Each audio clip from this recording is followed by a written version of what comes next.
Hello दोस्तों, एक बार फिर से आपका स्वागत है धनखड़ जी ब्लॉग्स में, तुम्हारे प्यारे मित्र नरेश धनखड़ के साथ। तो दोस्तों, आज मैं निकला था ककोड़ के लिए और दिनांक 3 सितंबर 2025 की मैं बात कर रहा हूँ। तो मैं जैसे ही बुलंदशहर से निकला, बुलंदशहर से निकलते ही बरसात शुरू हो गई। जैसा कि आप सभी लोगों को वैसे तो पता है कि मानसून चल रहा है, कई दिनों से मौसम बहुत ज़्यादा ख़राब है, बट आज भी देखिए कितनी तेज बरसात यहाँ पर हो रही है। मैं ककोड़ से थोड़ा सा पीछे हूँ, गंगेरा वाला फ्लाईओवर मुझे थोड़ा थोड़ा दिखाई दे रहा है। बुलंदशहर से मैं चल के आया हूँ और बुलंदशहर से जब से मैं निकला हूँ तब से इसी प्रकार से तेज बारिश हो रही है। इस बार भगवान भोले शंकर ने लगता है गंगा मैया को अपनी जटा से इस तरीके से बिखेर दिया है कि जिस तरीके से तांडव करते समय भोले शंकर डांस कर रहे थे। क्योंकि ये बरसात मेरे कुछ मिलने जुलने वाले इधर उधर भी हैं, तो मैंने वहाँ पर बात की और जानकारी ली, तो ये सभी जगह बरसात जो है वो चल रही है। अलीगढ़ में, आगरा में, हाथरस में, बाकी कई जगहों पे तो बरसात काफ़ी और तेज भी है। मथुरा वृंदावन में यमुना मैया ने पूरा प्रचंड रूप लिया हुआ है।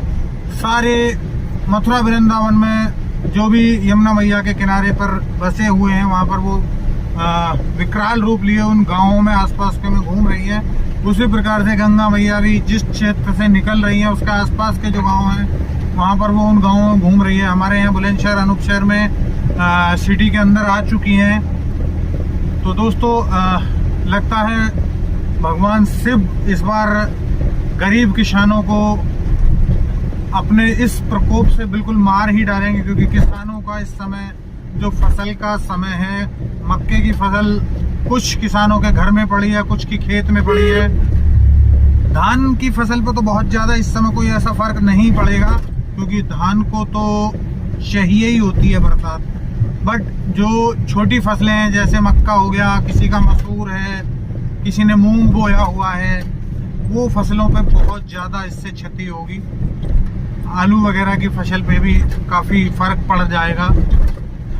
तो ये देखिए, हम धीरे धीरे पहुंच लिए हैं ककोड़। तो आज का ब्लॉग हम बस यहीं पर समाप्त करेंगे। मेरा बस यही कहना था कि इस बार भोले बाबा ने बड़ा प्रचंड रूप लिया हुआ है।